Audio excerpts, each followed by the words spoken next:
నమస్తే, నేను మీ Ashok Kumar. Welcome to our channel. Vijayawada కేంద్రంగా కేశినేని చిన్ని మరియు కేశినేని నానికి మధ్య, అన్నదమ్ముల మధ్య ఏదైతే వైరు ఉందో అది మరింత ముదురుతుంది అని చెప్పడంలో ఎటువంటి అతిశయోక్తి లేదు.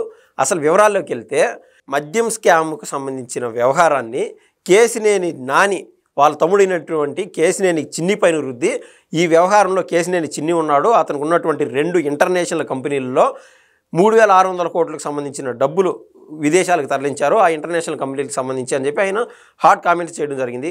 అసలు ఈ హాట్ కామెంట్స్ కంటే ముందు ఫస్ట్ ఉర్సు కంపెనీకి సంబంధించి ఆ ఉర్సు కంపెనీ యొక్క ప్రతినిధులు ఎవరైతే ఉన్నారో, CEO కావచ్చు, అదేవిధంగా మేనేజింగ్ డైరెక్టర్ కావచ్చు, వాళ్ళు కేశినేని చిన్నికి అత్యంత దగ్గర ఆప్తులని, స్నేహితులని చెప్పి, సో ఆ ఉర్సు కంపెనీకి నారా లోకేష్ గారు, అదేవిధంగా చంద్రబాబు నాయుడు గారు దగ్గరుండి ఎక్కువ ఫలితం అందే విధంగా 1 ఎకరాకి కేవలం 99 పైసలకే వాళ్ళకి అప్పచెప్తున్నారని, ఇదంతా ఇన్సైడర్ ట్రేడింగ్లో భాగం అని చెప్పి, సో ఇలా కేవలం కొద్దిమందికి లబ్ధి చేకూర్చడం తప్పని చెప్పి కేశినేని నాని ట్విట్టర్ వేదికగా హాట్ కామెంట్స్ చేయడం జరిగింది. కానీ వివరాల్లోకి పోయి ఏం చేశాడంటే, కేశినేని చిన్ని, అయ్యా ఉర్సు కంపెనీకి సంబంధించి నాకు ఎటువంటి సంబంధాలు లేవు, ఆ 21st సెంచరీ అనే కంపెనీ నాదే కావచ్చు కాక ఈ కంపెనీకి ఆ ఉర్సు కంపెనీ ప్రతినిధులకు ఎటువంటి సంబంధం లేదు అని ఆయన చెప్పడము, అదేవిధంగా వివరాల్లోకి వెళ్ళి తొంగి చూడగా 1 ఎకరాన్ని ఏకంగా 50 లక్షల రూపాయలకి లీజుకి ఇచ్చింది ఈ యొక్క ఉర్సు కంపెనీకి మన రాష్ట్ర ప్రభుత్వం. 56 ఎకరాలు 50 లక్షలకు లీజ్ ఇవ్వడము, ఇంకా 3.5 ఎకరా కోటి రూపాయల మేర లీజుకి ఇవ్వడం జరిగింది. సో దాంట్లో అటర్ ఫ్లాప్ అయినాడు కేశినేని చిన్ని పైన, బురద పోయడంలో అటర్ ఫ్లాప్ అయినటువంటి కేశినేని నాని తర్వాత లిక్కర్ స్కామ్ని దాంట్లో కేశినేని చిన్నిని ఇరికించే విధంగా కేశినేని నాని ట్వీట్లు చేయడం జరిగింది. అది అసభ్యకరంగా ట్వీట్లు చేశాడు.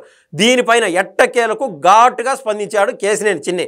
అసలు ఆయన స్పందించిన దాంట్లో ఏమేమని స్పందించాడో, అసలు మెయిన్ టాపిక్స్ ఏమున్నాయో ఒకసారి పరిశీలించే ప్రయత్నం చేద్దాం. కేశినేని చిన్ని ఏమంటాడంటే, గత 10 రోజులకు ముందు హైదరాబాద్ కేంద్రంగా వరుసగా 5 రోజుల పాటు సాయంత్రం వేళల్లో 5 మంది కూర్చొని కేశినేని చిన్నికి ఈ వ్యవహారాన్ని కన్నా రుద్దితే, అతను తెలుగుదేశం పార్టీ ఎంపీ కాబట్టి ఈ యొక్క మద్యం స్కామ్లో ఉన్నటువంటి మాజీ మంత్రులు కావచ్చు, లేదా మద్యం స్కామ్లో పెద్ద బాస్ అయినటువంటి జగన్మోహన్ రెడ్డి గారు కావచ్చు, అతనికి వెసులుబాటు కలుగుతుంది.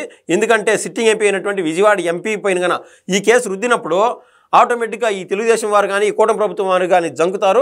మద్యం స్కామ్కు సంబంధించిన ఏదైతే విచారణ జరుగుతుందో దాన్ని నెమ్మదించే ప్రయత్నం చేస్తారని చెప్పి ఈ ప్రయత్నం చేయడం జరిగింది. వరుసగా 5 రోజుల పాటు మీటింగ్ జరుపుకున్నారంట.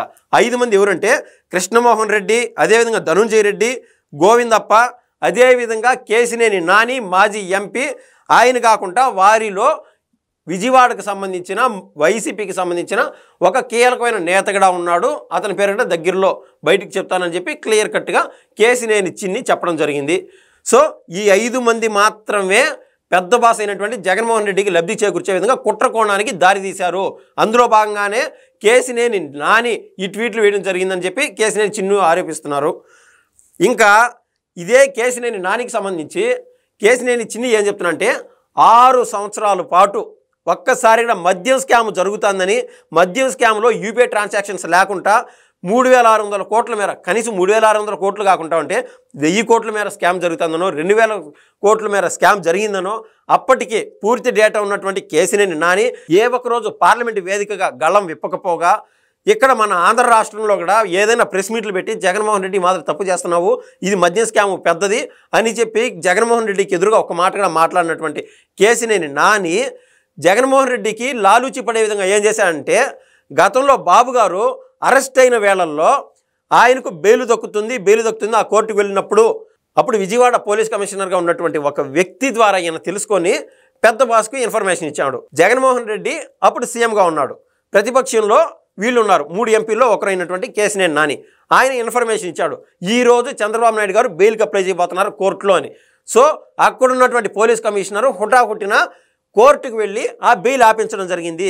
సో ప్రతి దశలోనూ టీడీపీ పార్టీలో ఉంటూనే జగన్మోహన్ రెడ్డి గారికి కోవర్ట్గా ఉన్నారు ఈ కేశినేని నాని అని కేశినేని చిన్ని ఆరోపించడం జరుగుతోంది.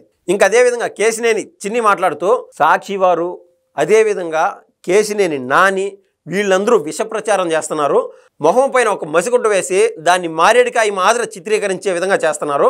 అందులో భాగంగా 2 కంపెనీల పేర్లు, ఒకటి కేశినేని గ్లోబల్ ఎంటర్ప్రైజు, అదేవిధంగా ఇంకొకటి Kesineni international limited of America అని 2 కంపెనీలు కేశినేని చిన్నికి ఉన్నాయని చెప్పి ఈ 2 కంపెనీల్లోనే కేశినేని చిన్ని 3600 కోట్లకు సంబంధించిన ఏదైతే మద్యం స్కామ్లో వచ్చాయో డబ్బులు, ఆ డబ్బుల్ని విదేశాలకు పంపిస్తూ ఉన్నాడు అని చెప్పి ఆయన ఆరోపిస్తున్నాడు. కేశినేని చిన్ని క్లియర్ కట్గా ఒక ఛాలెంజ్ చేయడం జరిగింది. ఆ ఛాలెంజ్ ఏంటంటే ఈ 2 కంపెనీలు ఎక్కడ రిజిస్టర్ అయినాయో మీరు కావాలంటే ఏ కంపెనీ అయినా గూగుల్ చేస్తే ఎక్కడ రిజిస్టర్ అయింది, దాంట్లో ఎంప్లాయీస్ ఎంత, ఎంఓయూ ఎవరితో చేశారు, ఆర్టికల్ ఆఫ్ అసోసియేషన్ అంటే ఏఓయూ అంటే ఏంది, ఆ కంపెనీకి సంబంధించిన పూర్తి స్థాయి వివరాలు ఉంటాయి. మీరు చెప్తున్నటువంటి ఈ 2 కంపెనీలు, ఈ కేశినేని చిన్నికి సంబంధించిన కంపెనీలు ఎక్కడ గూగుల్లో రావట్లా, లేదా మీరు అంటున్నారు కదా అమెరికాని, నా సొంత డబ్బులతో మీకు ఫ్లైట్ టికెట్లు వేస్తాను, దయచేసి అక్కడికి వెళ్ళి ఈ 2 కంపెనీలకు సంబంధించిన ఏదైనా వివరాలు ఉంటే కనుక్కోండి, అనవసరంగా మసిపూసి మారేడుకాయ చేసినట్టు అనవసరంగా బురద జల్లొద్దు, ఏదన్నా ఉంటే ఓపెన్గా మాట్లాడండి, మీకు ఏదన్నా వివరాలు ఉంటే నేను పోలీస్ స్టేషన్కి లేదా జైలుకి వెళ్ళడానికి కటకటాలు వెళ్ళడానికి నేను సిద్ధమే, నేను ఏ తప్పు చేయలేదని కేశినేని చిన్ను చెప్పడం అంటూ జరుగుతుంది. ఇంకా తీవ్రమైన ఆరోపణలు చేశాడు కేశినేని చిన్ని. అందులో భాగంగా బాబాయ్ హత్య కేసు, అదేవిధంగా కోడికత్తి, మొన్న గులకరాయి, ఆ మధ్య హెలికాప్టర్ కేసు, ఇటువంటి వాటిలన్నిటిని వాడుకొని వీటిల్లో లబ్ధి చేకూరే విధంగా అంటే రాజకీయంగా జగన్మోహన్ రెడ్డి ప్రయత్నం చేశాడు. కానీ కొన్ని దశల్లో ఆయన సక్సెస్ అవి ఉండొచ్చు కాక వెనకటికి ఖచ్చితంగా జనం గ్రహించారు కాబట్టి ఆయన ఫెయిల్ అవుతూనే వస్తున్నాడు. కాబట్టి ఈయన పైన చేస్తున్నటువంటి ఆరోపణలు కూడా ఈ కోవలోకి చెందుతుందని చెప్తున్నాడు. ఇంకా ఈయన పూర్తి స్థాయి ఆలోచన మొత్తం విజయవాడ డెవలప్మెంట్ పైన, విజయవాడలో ఉండేటువంటి విద్యార్థులకి మంచి చదువులు అందించే విధంగా, అక్కడ ఉన్నటువంటి నిరుద్యోగులకి ఉపాధి కల్పించే విధంగా ఈయన ఆలోచన చేస్తూ ఉంటే కేశినేని నాని కడుపు మంటతో ఇటువంటి తీవ్రమైన ఆరోపణలు చేస్తున్నాడని కేశినేని చిన్ని అంటూ చెప్పడం జరిగింది. ఇంకా ఓపెన్గా ఆయన ఏం చేశాడంటే ఫైనల్ ఛాలెంజ్ సిబిఐకి లెటర్ రాశాడు కేశినేని చిన్ని. ఏమని, సార్ నేను దీంట్లో మద్య స్కామ్లో ఉండామని వీళ్ళు చెప్తున్నారు, నాది కన్నా ₹1 అయినా దీంట్లో వాటా కన్నా ఉంటే దయచేసి నన్ను శిక్షించండి, లేదా ఈ మద్యం కుంభకోణంలో ఎవరైతే ఉన్నారో ప్రతి ఒక్కరిని కూడా అరెస్ట్ చేసే విధంగా సిబిఐ ఎంక్వైరీ చేయాలని చెప్పి ఆయన ఓపెన్గా సిబిఐకి లెటర్ రాశాడు. ఇంకా ఆయన చేస్తున్నటువంటి ఛాలెంజ్ ఏంటంటే 24 గంటల లోపు అప్పుడున్నటువంటి ముఖ్యమంత్రి జగన్మోహన్ రెడ్డి గారు, పులివెందుల పులి, మాట తప్పను మడం తిప్పను అనేటువంటి జగన్మోహన్ రెడ్డి, ఆయన నీతి నిజాయితీ పరుడు, శాంతి కామకుడు, గాంధీ మహాత్ముడు అయితే ఖచ్చితంగా ఈ సిబిఐకి ఆయన కూడా లెటర్ రాయాలా, సిబిఐ ఎంక్వైరీ చేయాలా ఈ మద్య కుంభకోణానికి సంబంధించి అని చెప్పి ఓపెన్గా ఛాలెంజ్ చేయడం జరిగింది. ఇంకా మరికొన్ని విమర్శలు ఏం చేస్తా వచ్చాయంటే గతంలో కేశినేని నాని అమరావతి క్యాపిటల్గా వద్దు అని చంద్రబాబు నాయుడు గారికి చెప్పారని చెప్పి, అదేవిధంగా చిరంజీవి గారి పార్టీలో అంటే ప్రజారాజ్యం పార్టీలో ఉన్నప్పుడు అక్కడ కేశినేని నాని చేస్తున్నటువంటి పనులు నచ్చక చిరంజీవి గారు ఆయన సస్పెండ్ చేసిన తర్వాత పవన్ కళ్యాణ్ గారు, అదేవిధంగా చిరంజీవి గారు, అదేవిధంగా అల్లు అరవింద్ గారు డబ్బులు తీసుకుంటూ ఉన్నారు అంటే టికెట్లు అమ్ముకున్నారు అని చెప్పి తీవ్రమైన విమర్శలు చేయడం, తర్వాత కాలంలో టీడీపీలో జాయిన్ అయ్యి టీడీపీకి కూడా 6 ఏళ్ల పాటు వెన్నుపోటు పొడిచే విధంగా, చంద్రబాబు నాయుడు గారికి వెన్నుపోటు పొడిచే విధంగా జగన్మోహన్ రెడ్డి గారికి ఒక స్లీపర్ సిల్ లాగా పనిచేశాడు అని చెప్పి తీవ్రమైన వ్యాఖ్యలు చేయడం జరిగింది. దీనిపైన కేశినేని నాని ఏ విధంగా స్పందిస్తాడో చూడాల్సిన అవసరం ఉంది. ధన్యవాదాలు.